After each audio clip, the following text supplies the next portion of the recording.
First of all, I want to thank Elizabeth for making this possible. I'm really honored for this opportunity. Also want to thank Anne. Anne came to me more than a year ago and said, there's a place called Inspired Leader. You need to go and talk there. And it took 1 year for this to happen. Thank you, Anne. My both hands are full, but I need to grab something. In life, we cannot change the cards we are dealt. I cannot change my birthplace. I cannot change my ethnicity. I cannot change my parents. I cannot change my siblings. I cannot even change my mother tongue. However, it's up to me how I play those cards. I decide how the cards are played. That is in my power. That's in my hand. So today, you will hear my story. In the middle, that's me. My grandmother is handing me to my mother. This must be a stage situation because most of my early life, we never owned a camera. So it must be some kind of a person who had the camera that took the picture and somehow it stayed that long. As you hear my story, we did this already, okay.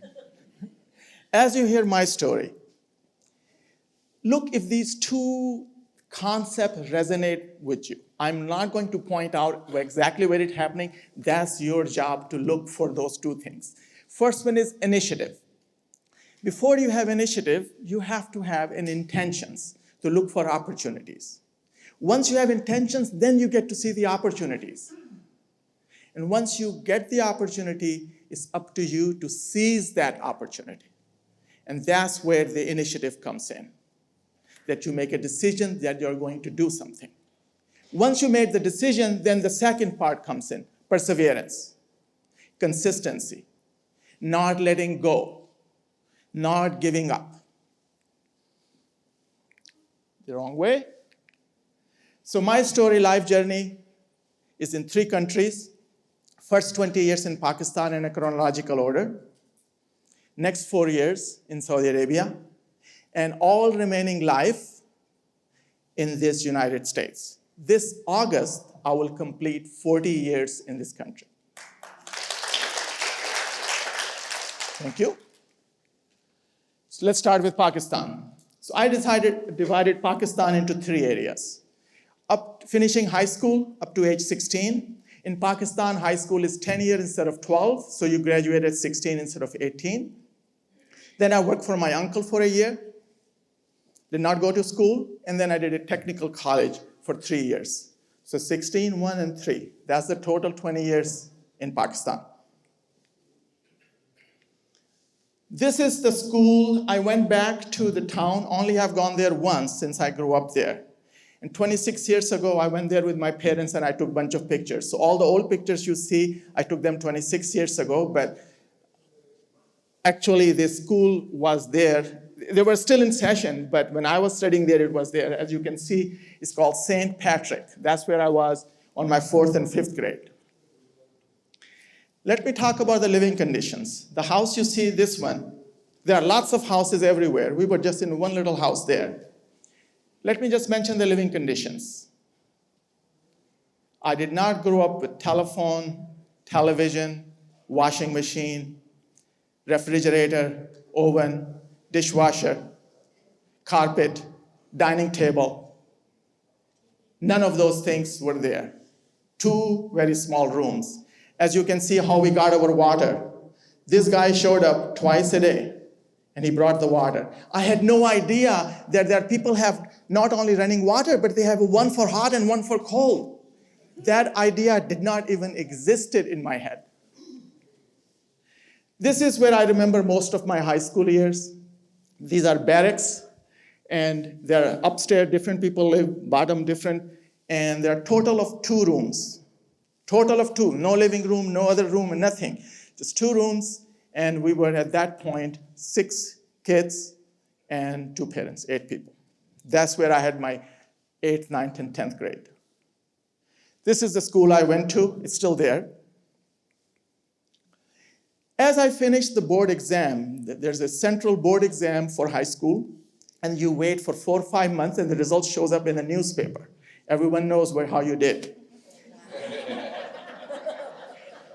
As I'm waiting for the results to be out, someone says, why not try Air Force? Become an Air Force jet fighter pilot. I got so excited. Oh my God, all my problems are solved. I'm not burdened on the family. They're going to feed me. They're going to house me. They will give me a degree, and then I can learn how to fly.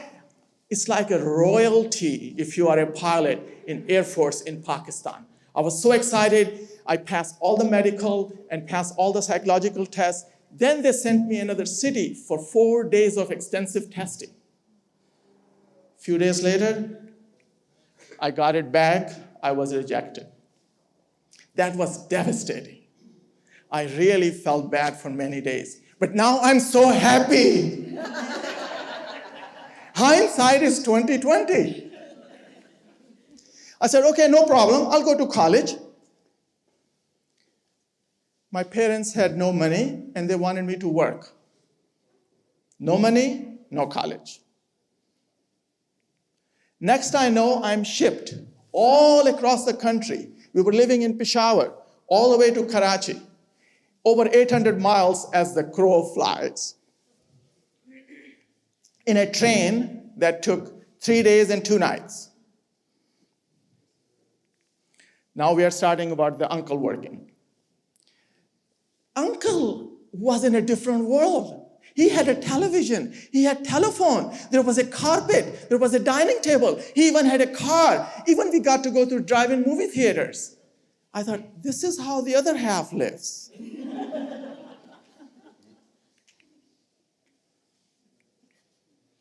My job was to help him with his kitchen cabinet making business.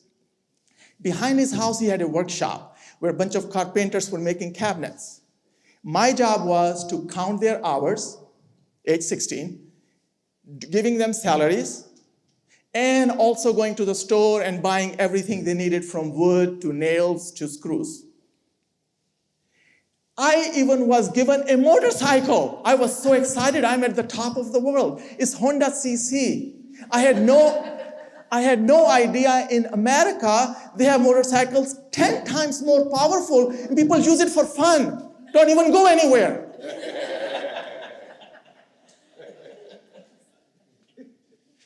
And I'm on this motorcycle, age 16, no license, no helmet, and one of the busiest cities in the world, Karachi, I believe is the 4th. Houston is like the 20th or something. And sometime the carpenter forgot one of the cabinets, so he's sitting in the back seat with a big cabinet holding. And I am on the streets like this. But I'm at the top of the world because I am making money. 250 rupees, that at that time translate to $25 a month. You say, you know what, it was 1974. It must be a huge amount of money by now. I did check Google. $136. All of the $136, I kept maybe $5 for myself. All went back to home for younger siblings so they can have a better clothes, they can have better food, we can pay for their education, they can have textbooks. Hi, Dana, you just came. Nice meeting you. Nice seeing you. Good, I'm so happy you're here. Okay, she's part of my fan club, I'm sorry. While I was working for my uncle, I found out that one of my cousins migrated to Canada. I had another uncle. We have lots of uncles. I had another uncle who was in Canada, already citizen, and he was able to bring his nephew to migrate to Canada. And then he was going to work somewhere in a factory. I wanted to go to Canada. I wanted to work in a factory. It'll be way better than in Pakistan. So he started my process as well. But when my turn came, Canadian law changed. They decided they are not going to let people sponsor their nephews and nieces, only the parents and their brothers and sisters. I was disappointed, I was very sad, but now I'm very happy I didn't go to Canada. While I was working for my uncle, a transformation occurred in my head. I said, you know what, I have only high school education. If one day my uncle doesn't like me, what is going to happen? I only have high school education. I'll be poor, dirt poor for the rest of my life. That's no way of living. I can do better than that. So I wrote a letter to my father. No telephone, no internet, nothing, no emails. And I said, can I come back? He said, yeah, he got a promotion. I can come back. All excited, I get back home. Of course, my uncle says, I'll double your salary. I said, no. I need to go back and I need to go to school. That was my intention. That was my initiative. I get back excited, start applying to all the universities. To my surprise, they all refused me. Even I had good grades, very good grades, still refused me. Why? They had a rule. I don't know if they still have it or not. You cannot have a gap in your education. I had a 1-year gap where I did not study. And that was the punishment, that you cannot go back to school, period. Here in the US, people at 70-year-old go and become a doctor if they wanted to. Not here. So I cannot become an engineer. However, I did more research and found out that the technical college, the vocational schools, did not have that requirement. Only if you want to become an engineer and a doctor, the requirement exists. So I enrolled into a government college of technology in mechanical technology in Lahore. I started studying 3-year programs. Another change happened. My mom loved to gossip about all the relatives. I am really today here because of her gossiping. Because she said, you have a cousin who went to Saudi Arabia to work. He fixed photocopy machines there. My ears perked. What are you talking about? How did he get there? I want to go there. I can bring a lot more money. At this time, I had 6 younger siblings. He said, well, we have a distant relative. He's a vice principal in another technical college similar to yours. And the people from Saudi Arabia come there and select their students. Next, this is the current picture of that college. When I was there, I'm sure it was similar. I went, this was a half-day bus ride to this town where this college was, where they come to select people. And I said, I am your distant relative. I want to go to Saudi Arabia, just like you sent the other cousin of mine. I kept visiting him every few months. I was halfway to the program, and he kept telling me they will be coming. Long story short, finally he says they are coming. Come and interview. I'll get you an interview. But we ran into one problem. The problem was my diploma was in mechanical technology. But in order to fix photocopy machines, you need radio electronics knowledge that I did not have. He said, what are you going to do? They're going to ask you a lot of electronics questions. And you only know about the mechanical technology. I said, no problem, just get me the interview. I bought a bunch of radio electronics books and I memorized the whole thing. What is a diode? What is a resistor? What is the AC/DC? By the way, it's not a band, it's actual electricity. Long story short, I was selected. The good news is, got on a plane, first commercial flight in my life, PIA, Pakistan International Airline, from Pakistan to Riyadh, Saudi Arabia. Only 3-hour flight. Here you can go to New York, it takes 4 hours. That's the good news. The bad news. My departure date was before I can sit in a board exam to get a diploma for those full 3 years. There's a set of exams, board exams you have to do to get the diploma. My date of departure was before the test dates. I left the country without having a diploma. But I had to go because I wanted to as quickly as possible, have money so can have a better situation for the family. Saudi Arabia, I divided into 2 parts. 2 years apart, before transformation and after transformation. In a minute, I'll explain what the transformation was. So the first 2 years, I am now living in a small apartment. This is the balcony of the apartment. This is a typical view in Saudi Arabia at that time in Riyadh, Saudi Arabia. We had 3 rooms. Each room had 2 people, 6 of us, and then there are a bunch of them all together. I think there were 50, 60 of technicians there fixing photocopy machines. We all divided up all the roles. We take months, 1 month, everyone, some shop, some cook, some clean, and we keep rotating. This is me coming back after the workday. Our workday started at 8 a.m. to 1 p.m. Then we went home to have lunch, slept, short nap, come back to work from 4 to 7. And all day we are running around from company to company fixing photocopy machines. Bell bottoms are back. I should have kept that one. Yes, exactly. Bell bottoms are back. I was admiring the jacket. Yeah.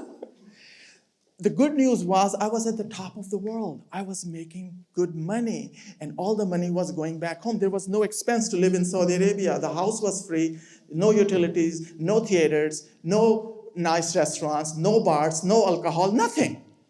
You didn't need money. Where are you going to spend your money? There was no way to, or you cannot even have a girlfriend either, you know. This is Saudi Arabia, for God's sake. Everyone is covered. I remember going home after 1 year. I brought the first 12-inch black and white TV for my family. I'm so proud of that. Now I can say, we had TV. See, we had TV now. However, I planned in such a way my trip that I can sit in supplemental exam and take all those tests. So all that 1 month, I kept studying, and I took those tests, a board exam, and a few months later, I found out I passed it. So finally had the diploma.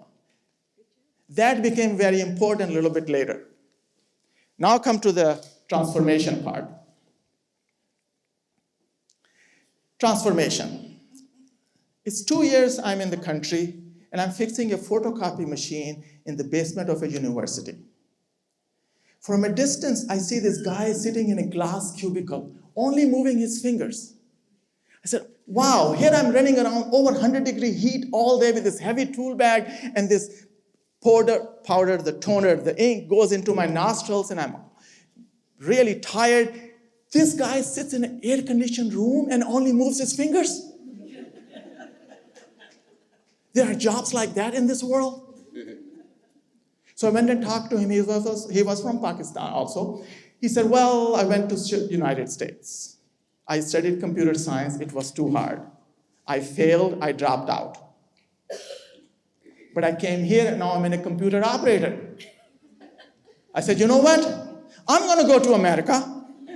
I'm going to study computer science. I'm going to be a dropout. And I'm going to come back here, and I'll be a computer operator sitting in an air-conditioned room in a glass cubicle, only moving my fingers. Now I'm determined for the United States. I've already been there for 2 years. There was no internet, no telephone, so I wrote letters after letters, going to the library, finding out name of the universities and addresses. I think I must have written over 100 letters, and begin to understand the requirements needed to get into a university. I had no mentor, no one who can guide me, no one can tell me, no example. As a matter of fact, all the other technicians were saying, this is the stupidest thing you are doing. You have such a good job, you should stay here.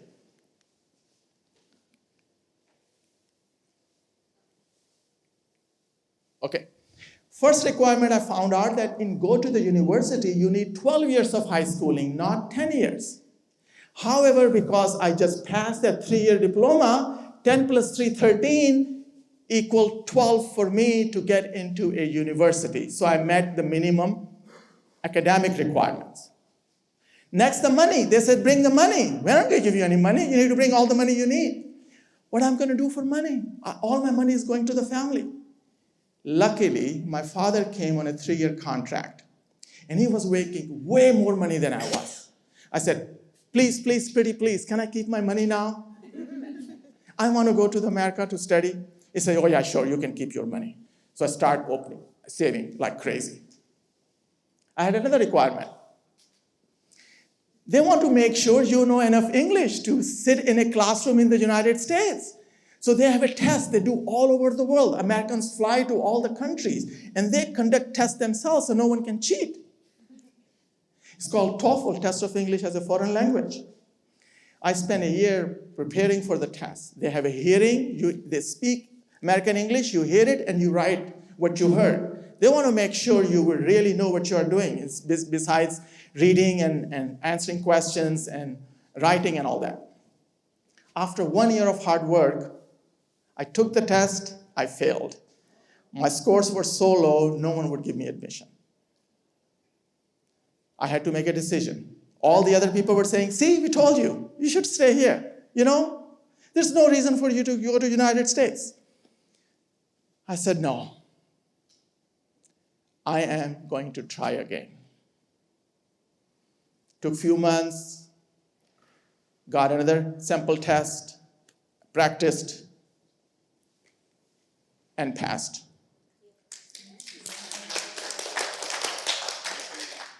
Long story it was written here, welcome to America. It disappeared.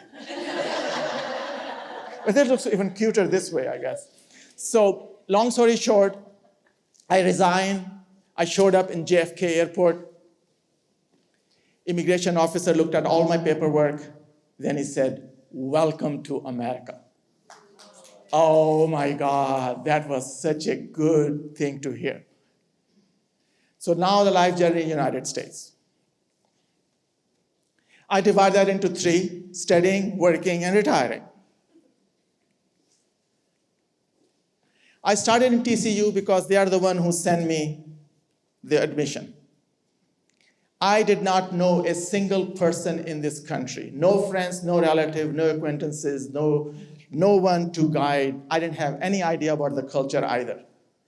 After 2 semesters in TCU, I was running out of money already. So I ran to state school. I paid out-of-state tuition, but it was still half of what TCU was charging at that time. I'm sure today is way, way more than that. Another disappointment came. I ran out of money again. I just didn't have enough that I brought, so I asked my father. He sent me some. I ran out of again. I asked him again, can you send me more? You have so much because you just work in Saudi Arabia. Your salary was like 10 times more than mine. He said, you know what? Just come back home. Just come back home. We'll do a business. I said, no, that ship has sailed. I am not coming back. I'm at the point of no return. No matter what happens, I am going to stay here. I am not going back, period. Against my father's will, I stayed, did lots of menial jobs. One of the jobs I have there mentioned is security guard. Going from Denton to Dallas in my beat-up car that I hardly could drive, and I did 2 12-hour shifts, night shifts, in a truck dealership.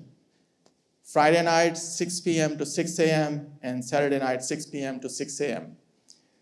But I was paid $4.25 an hour, which is way more than the minimum wage of $3.30. I was very proud of that. I was a computer operator in a computer science department at the University of North Texas. But I was not a dropout. I did not go back. That was a cool job, of course. 3.5 years after being in this country, studying all summers, I got my degree with 3.75 GPA. Next comes the work. Of course, this is not where I started the first day of my job. It took me like 15, 20 years to get to that point. But this was good to show, right? I'm going to show you my little cubicle when I started. I spent there 35 total years. People often ask me, did they discriminate you? Do we have any person from ExxonMobil here today? Most probably not. It's one of the best companies to work for. They really take care of your people. They really expect you to stay with them. And I stayed 35 years with them. Really enjoyed working there. Oh yeah, when people ask me, were you discriminated? My answer always was never, never. Even after 15 years working there were people, up to 50 people reporting to me who were born and raised here, and their parents and grandparents were born and raised here, and they were reporting to me because the company believes in meritocracy, not favoritism, not seniority. They treat you, they pay you based on what you can produce, what you can deliver, what good ideas you can come up with. How many Toastmasters friends in the room? 1, 2, 3, 4. So I got very much interested in Toastmasters early on, primarily just to socialize with other people and get to know other people. We had a club in ExxonMobil. From that speaking, I used to share my culture shock stories with them, and that got me interested into intercultural communication. And then I started helping people understand other cultures, especially Americans, expats, other people. I did that inside and outside of the company throughout, but always as a hobby, never as my job. Never as my job. The picture you see down there is about 3-4 years ago, after completing a program, training program, cross-cultural awareness training program at ExxonMobil, this campus right here in Spring. We are doing a closing exercise. You can hardly see me, but I do exist. There are over 100 people in a circle. We are doing just a closing exercise. People are sharing what they learned. All good things come to an end. In the height of pandemic, Exxon tells me, you know what, it will be nice for you to retire. You are getting all the retirement benefits and everything. You're 62 years old. You already been here 35 years. Can you just leave us now alone, It was sad. I was devastated. But looking at the other side, I think it was good to get kicked out so I can go and find other avenues, other things. Most of the people who are sitting here, I would not have met them if I would still be working at ExxonMobil. Reluctantly, after a few months of feeling sad, I had my pity party. I did my pity party. But after the pity party was over, I said, you know what? I always wanted to help people understand other cultures full time. Why not kickstart that career with a book? Let's make sure everyone has a ticket at the end. I got 5 books to give away. Of course, you can find it on Amazon, and make sure to read some of the reviews on Amazon as well. So that got out early last year. Also last year, the pandemic was still going on. There was not a lot of opportunity for travel. I said, this is a good point. I have been doing yoga for 25 years, but I want to know how the teachers teach yoga. So I took a 10-month program, and in December last year, became a yoga teacher. Now I'm teaching yoga in several places, including ExxonMobil campus. They cannot get rid of me. I'm still there. How many yogis in the room? Raise your hands. See? Lots of yogis. Lots of yogis. The last thing I want to mention, other thing I enjoy now, which I'm doing a lot more of, doing the long hiking trips. The bottom hiking trip, I have 2 people here I went with, Alfredo and Crystal. And the Big Bend National Park, we drove from here all the way there last year and enjoyed that trip. So those are the kind of things I've been into. So what did I do? I told you my story. I started from Pakistan, first 20 years. Then I talked about working in Saudi Arabia. Then I a little bit talked about the United States. Of course, the most of the meat is more on this side than this side. This is the fruit part. This is the reward part. Again, we're going to start question answer. Ask yourself, did you see examples or glimpse of initiative or perseverance? We are open for QA. Anything comes to mind. Yes. If you said it, I apologize if I didn't catch it. There were 6 siblings, Yes. right? Yes. Were you the oldest? Yes. Okay. I'm the oldest. Yeah. Oldest is considered in that culture. It's a very family-oriented, collectivist culture. So after the father, the oldest son has the similar responsibility. Gotcha. Yeah, for the family. Thank you. Where are they now? Where are they now? Okay, so one sister is in California, one sister is in Calgary, one sister is in UK, the other two are in Pakistan. I also have one brother who spent most of his life in Saudi Arabia and Dubai, but now lives in Pakistan. So I have five sisters and one brother. Yes, there was a hand over there somewhere. I was going to ask if any of your family joined over here. So, same question. Oh, okay. So I did sponsor my two youngest sisters. I tried to get them in a school, but immigration officer in Pakistan said, I'm not going to pay my dollars for. I even adopted them. So I was there, took a responsibility for them legally, but they still declined. However, my sister, who migrated to Canada on point system, Canada has a point system for migration. And then she was able to get her turn to become a US citizen as well because I applied for her. But it takes 15, 20 years for your turn to come. Long time. Yes? I moved from France last year, and so you were talking about cultural shock coming. Yes. What could you say, like maybe top three, like things Yes. to be mean to anyone? But Sure. How many minutes we got? We've got 6 minutes. 6 minutes. This is perfect. 6 minutes are perfect. Okay. Living in a foreign country is full of surprises. When I arrived in TCU, when I woke up in the morning to go to the bathroom to take a shower, get ready for the class, bathrooms were in the hallway shared by many students. I opened the bathroom door. I was shocked to see men standing naked, not wearing any clothes. Coming from Pakistan, I have never seen such a sight in my whole life before. So what did I do? I closed the door and got out. Now I'm just standing in the hallway thinking, what should I do? Where should I go? I need to take a shower. I need to get ready. Finally got my courage. I'm opening the door and going like this. Only looking at their legs. I don't have the courage to look a little bit higher. Finally, my turn came to take shower. I said, no way. I am not going to take my underwear off. All those people butt naked in a long line of shower heads. And I am the only one wearing the underwear. It went on, let me finish the stories. It went on for a few days. Finally, I said to myself, do in Rome as Roman do. And very resistance took off my underwear too.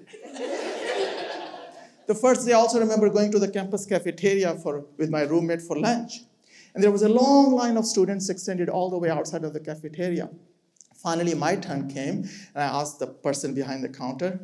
I looked at the food in front of me, the color, the texture, the smell, the shape, everything was awful looking. I have never seen any of this food in my whole life before. So I pointed towards the dish in front of me and said, what is this? The woman yelled, hot dogs.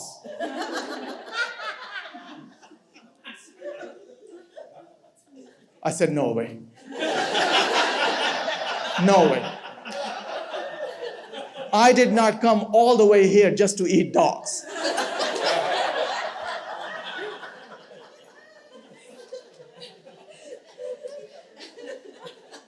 Few years later, I was married to an American woman from German heritage, British and German heritage, growing up in Ohio, blonde hair, blue eyes. And we had our first child, Daniel. My parents sent some outfits for Daniel. There was one outfit Joyce was not using for the baby. I said, Joyce, why are you not using this outfit? She said, look at this. This is pink. Boys don't wear pink. My parents sitting in Pakistan had no idea that babies in America are color-coded. Okay, 3 stories are enough, right? 3 are enough.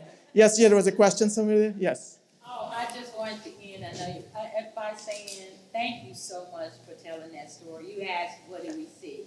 What I saw, your initiative, your intention, you're right. I teach this every day, and I saw your perseverance, and it just touched me because when I think about having initiative and intention and perseverance, and I see your life, you did what happens after that. And after the initiative and after perseverance with consistency lies success. Yes. And now you're living a life you want to live, and you turn the chapter. Thank you so much.